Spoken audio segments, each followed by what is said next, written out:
Touch Baltimore. Growing up right here in Baltimore, I know firsthand that it's a city that's all about community. And what I love most about Baltimore is the people, the culture, and of course the food. My absolute favorite food, crab cakes. You can't get it better than right here in Baltimore. So here on Touch Baltimore, we're going to show you the people, the places, and the things that make Baltimore Charm City.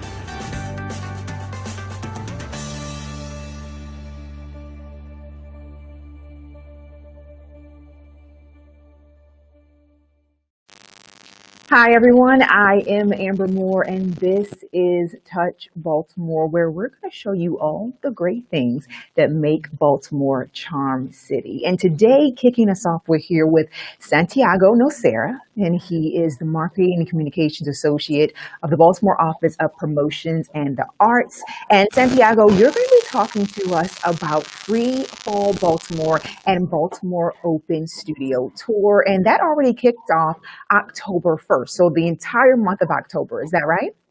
Exactly. So we're about halfway through the month almost. That's second week of Free Fall Baltimore. And that's 31 days of just arts, culture, really fun events, and they're all free. And tell us, how are you adjusting, obviously, with everyone around the world dealing with COVID-19? How are you all adjusting this event to make sure people get the same experience? Exactly. Well, so typically Free Fall Baltimore and our Baltimore Open Studio Tour is all in person. So organizations across the city will have events at their venues, and we'll do artist tours through the Baltimore Open Studio Tour. So this year, of course, everything for the most part needs to be virtual. So we're doing a bit of a hybrid. For the most part, everything will be virtual. And it really shows the creativity of our arts organizations and our cultural organizations that were able to pivot throughout the year, and especially this month, to still offer the same great programming, but virtually. We do still have opportunities to have events in person, but those will most likely, mostly they will be outside, so an outdoor art gallery where you can properly socially distance yourself from others and you can still enjoy art, but in a safer way. And some other events will be timed or have limited entry tickets so that we are able to be safe. But again, for the most part, we've been able to transition and reimagine this whole experience virtually. And Santiago, let us know some of the highlights. What are some things that people can look forward to throughout the month? There's so much going on, and in the way that Baltimore City is so diverse, so are the arts here. So we have everything in the arts and culture that you're interested in. So like we mentioned, the Baltimore Open Studio Tour, you can tour artist studios virtually on our Facebook, but you can also attend various film screenings throughout the month. You can attend exhibitions at museums and outside. We have dance classes over Zoom. We have theater productions over Zoom and on Facebook Live. So the experience of going to the theater, but from your home. We have art workshops, art classes, and there's really something for everybody, and it's all throughout the month, and it's free. So there's no stopping what you can do the whole month. You gave me the perfect segue, because I was going to ask, given everything that you've been saying, it sounds like a family-friendly event. Is this for everyone from great-grandma to a toddler who's just 2 years old? What would you say?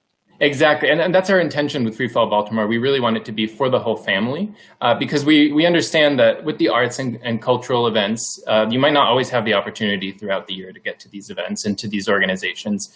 So we hope that October, which is actually National Arts and Humanities Month, is an opportunity for folks that might not have the times or the means or the opportunity throughout the year to really take advantage, because there's just so much going on. So it should hopefully work with folks' schedule, especially with being virtual events you can do at home.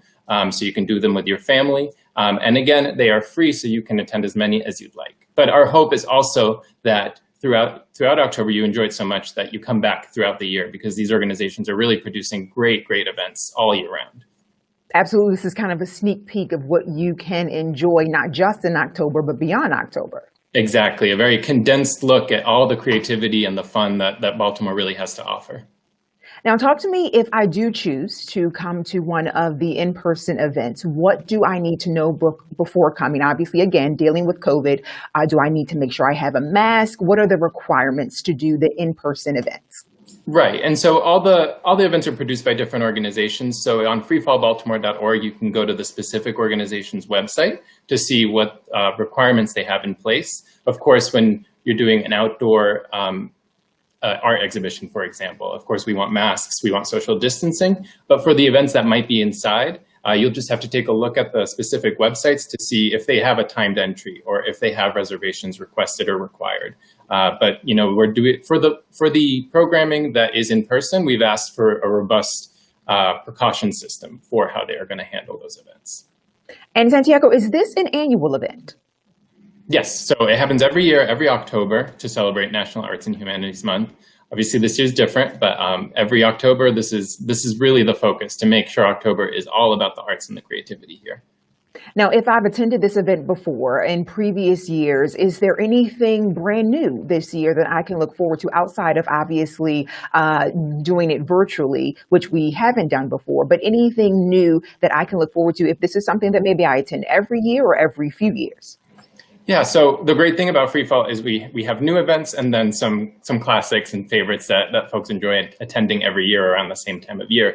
One of the things we're excited about is on Sundays, there will be the Hot Sauce Artist Collective, and they're doing an outdoor art exhibition. They participated with the Baltimore Office of Promotion in the Arts over Art in August. So we're excited to see them again doing these kind of pop-up exhibitions that allow folks to get out of the home, but in a safe way, and see art in different environments that you might not typically see them, not in a museum, not inside a studio, but out in the world. Got it. Now, the Baltimore Open Studio Tour is the 24th and the 25th. Is that correct? Yes, that's one of the main events that's produced by the Baltimore Office of Promotion in the Arts for Free Fall Baltimore. And can you talk to me just a little bit more about that particular portion of this entire event? Yes, so that's also an annual event that happens during Free Fall Baltimore. And typically there's over 100 artists who open up their studios that weekend or various weekends depending on the year. And we invite the public to visit the studios to kind of get an inside look at what an artist studio looks like, see the creativity in process, speak with the artist. Of course, this year that was not going to happen that way, but we have turned it fully virtual. So it's going to be on our Facebook, the 24th and the 25th, mini festivals each day where you can still have the same experience of touring a studio, obviously through your computer.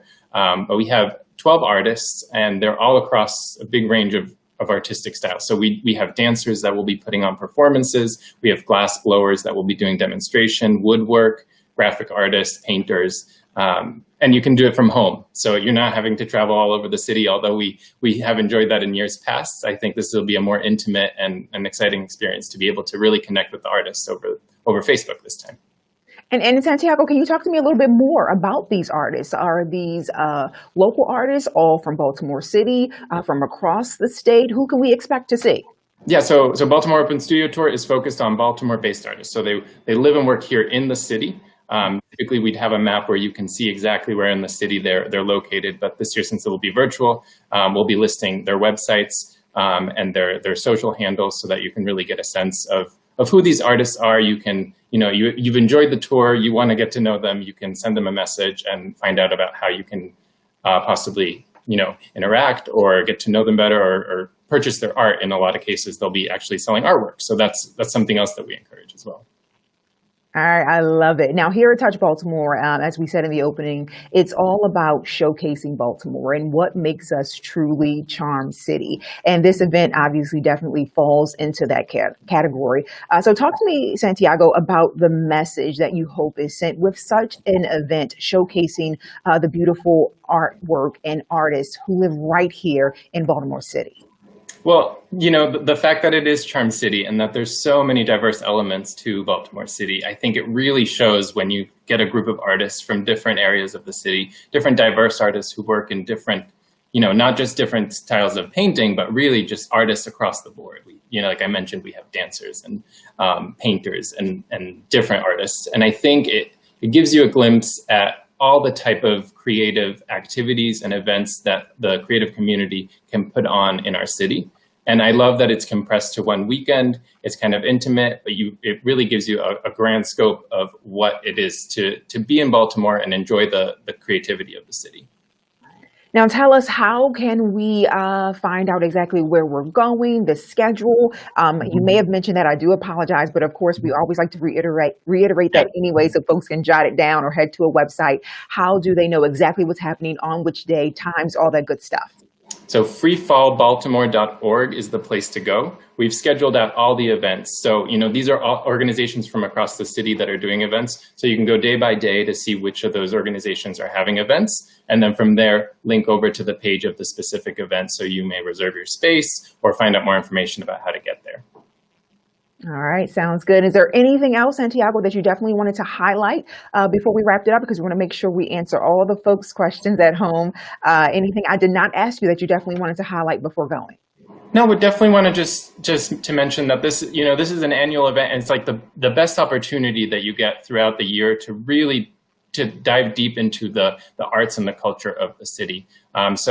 Take a look at the full schedule, because there are a lot of organizations that are putting on great programming. And since there's so much, it takes a bit to go through all of it, but there's going to be something for everybody. And we're really excited to continue for the next 2-3 weeks as we go on with Free Fall Baltimore. All right, sounds good. Thank you so much for your time. We appreciate this happening even in the times that we're living in. This gives people something to look forward to while being able to do it safely. And it truly highlights Baltimore and all the amazing things that are still happening in the city. So thank you so much, Santiago. We truly appreciate it. Thank you for having me. Absolutely. All right, guys. So that does it for today's show of Touch Baltimore. Please follow us on Facebook for more shows, and we will see you next week. This is Touch Baltimore.